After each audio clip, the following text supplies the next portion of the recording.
Hi ಎಲ್ರಿಗೂ ನಮಸ್ಕಾರ. Welcome back to my YouTube channel. Paratha, chapati, ಪೂರಿಗೆಲ್ಲ ಒಂದೊಳ್ಳೆ ರುಚಿಯಾಗಿರೋಂಥ ಚಿಕನ್ ಫ್ರೈ ಮಾಡಬೇಕು ಅಂತ ಅಂದರೆ ಹೇಗೆ ಮಾಡೋದು ಅಂತ ನಾನು ಹೇಳ್ಕೊಡ್ತೀನಿ. ನೀವು ಕೂಡ ಆ ರೀತಿ ಒಂದ್ಸಲ ಟ್ರೈ ಮಾಡಿ ಹೇಗಿದೆ ಅಂತ ಆಮೇಲೆ ಕಾಮೆಂಟ್ ಮಾಡಿರೋಂತೆ. ತುಂಬ ರುಚಿಯಾಗಿರುತ್ತೆ. ನಮ್ಮ ಮನೇಲಂತೂ ಈ ಥರ ಚಿಕನ್ ಫ್ರೈ ಮಾಡಿದ್ರೆ ಎಲ್ರಿಗೂ ಇಷ್ಟ ಆಗುತ್ತೆ. ಒಂದು ಕಡಾಯಿಗೆ ಎಣ್ಣೆ ಬಿಸಿ ಮಾಡೋಕ್ಕಿಟ್ಟು ಬಿಸಿ ಆದಮೇಲೆ ಶುಂಠಿ, ಬೆಳ್ಳುಳ್ಳಿ, ಈರುಳ್ಳಿ, ಟೊಮೊಟೊ, ಕಾಳು ಮೆಣಸು, ಒಂದು ಪೀಸ್ ಚಕ್ಕೆ, 1 ಇಂಚಷ್ಟಾದರೆ ಸಾಕು. ಅದನ್ನೆಲ್ಲ ಹಾಕಿ ಚೆನ್ನಾಗಿ ಫ್ರೈ ಮಾಡ್ಕೊಂಡಾದಮೇಲೆ ಕೊತ್ತಂಬರಿ ಸೊಪ್ಪು, ಪುದೀನ ಸೊಪ್ಪನ್ನು ಹಾಕಿ ನಾನು ಫ್ರೈ ಮಾಡ್ಕೊತಾ ಇದ್ದೀನಿ. ಮಸಾಲೆ ಎಲ್ಲ ಫ್ರೈ ಆದಮೇಲೆ ಸ್ವಲ್ಪ ಚೆನ್ನಾಗಿ ಅದು ಫ್ರೈ ಆಗಬೇಕು, ಯಾಕೆಂದರೆ ರುಚಿ ಇರಬೇಕಲ್ಲ. ಸೊ ಹಾಗಾಗಿ ಚೆನ್ನಾಗಿ ಫ್ರೈ ಆದಮೇಲೆ ಸ್ವಲ್ಪ ಅರಿಶಿಣ ಪುಡಿ ಹಾಗೂ ನಾನು ತೆಂಗಿನಕಾಯಿ ತುರಿ ಕೂಡ ಹಾಕೋತಾ ಇದ್ದೀನಿ. ತೆಂಗಿನಕಾಯಿ ತುರಿ ಹಾಕೊಂಡ್ಮೇಲೆ ತುಂಬ ಹೊತ್ತು ಫ್ರೈ ಮಾಡೋ ಅವಶ್ಯಕತೆ ಇರಲ್ಲ. ಒಂದು 2 ಮಿನಿಟ್ಸ್ ಫ್ರೈ ಮಾಡಿ ಮಸಾಲೆ ಎಲ್ಲ ತಣ್ಣಗಾಗೋಕ್ಕೆ ಬಿಡಬೇಕು. ತಣ್ಣಗಾದಮೇಲೆ ಅದನ್ನು ಮಿಕ್ಸಿ ಜಾರ್ಗೆ ಹಾಕ್ಕೊಂಡು ರುಬ್ಕೊಂಡ್ರೆ ಆಗುತ್ತೆ. ಈ ಒಂದೇ ರೀತಿ ಮಾಡೋದಕ್ಕಿಂತ ಈ ಥರ ಡಿಫ್ರೆಂಟಾಗಿ ಮಾಡೋದು ಕೂಡ ಒಂದು ಟೇಸ್ಟ್ ಬೇರೆ ಥರ ಇರುತ್ತೆ, ಹಾಗೆ ಎಲ್ರಿಗೂ ಇಷ್ಟ ಕೂಡ ಆಗುತ್ತೆ. ಇನ್ನು ಮಿಕ್ಸಿ ಜಾರಿಗೆ ಹುರಿದಿರೋ ಮಸಾಲ, ಕಡಲೆಪಪ್ಪು, ಸ್ವಲ್ಪ ನೀರನ್ನ ಹಾಕ್ಕೊಂಡು ನುಣ್ಣಗೆ ರುಬ್ಕೊಂಡಿದ್ದೀನಿ. ಮತ್ತೊಂದು ಕಡಾಯಿಗೆ ಸ್ವಲ್ಪ ಎಣ್ಣೆ ಹಾಕ್ಕೊಂಡು ಎಣ್ಣೆ ಬಿಸಿ ಆದಮೇಲೆ ಸೋಂಪು ಹಾಕೋತಾ ಇದ್ದೀನಿ. ನಾನು ಎಲ್ಲ ಅಡುಗೆಗೂ ಆಲ್ಮೋಸ್ಟ್ ತೆಂಗಿನ ಎಣ್ಣೆನೇ ಬಳಸೋದು, ನೀವು ಯಾವುದಾದ್ರೂ ಬಳಸ್ಕೋಬೋದು.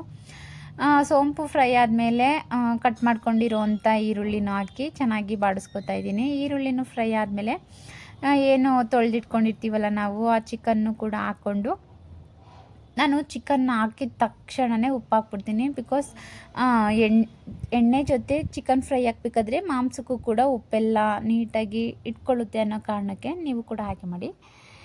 ಚೆನ್ನಾಗಿ ಉಪ್ಪೆಲ್ಲ ಹಾಕ್ಕೊಂಡು ಒಂದು 5 ಮಿನಿಟ್ಸ್ ಅದನ್ನು ಕುಕ್ ಮಾಡ್ಲಿಕ್ಕೆ ಬಿಡ್ಕೋತಾ ಇದ್ದೀನಿ. ಅದ್ರದ್ದು ನೀರೆಲ್ಲ ಅರಿಶಿನ ಪುಡಿನೂ ನಾನು ಇವಾಗಲೇ ಹಾಕ್ಕೊಳ್ತಾ ಇರ್ತೀನಿ. ರುಬ್ಬಕ್ಕೆ ಸ್ವಲ್ಪ ಹಾಕ್ಕೊಂಡಿದ್ದನ್ನ ಇವಾಗ ಸ್ವಲ್ಪ ಹಾಕೋತಾ ಇದ್ದೀನಿ. ಚೆನ್ನಾಗಿ ಒಂದು 5 ನಿಮಿಷ ಲಿಡ್ನ ಕ್ಲೋಸ್ ಮಾಡಿ ಬೇಯಿಸ್ಕೊಂಡ್ರೆ ಅದು ಚಿಕನಲ್ಲಿರೋ ನೀರೆಲ್ಲ ಬಿಟ್ಕೊಂಡಿರುತ್ತೆ.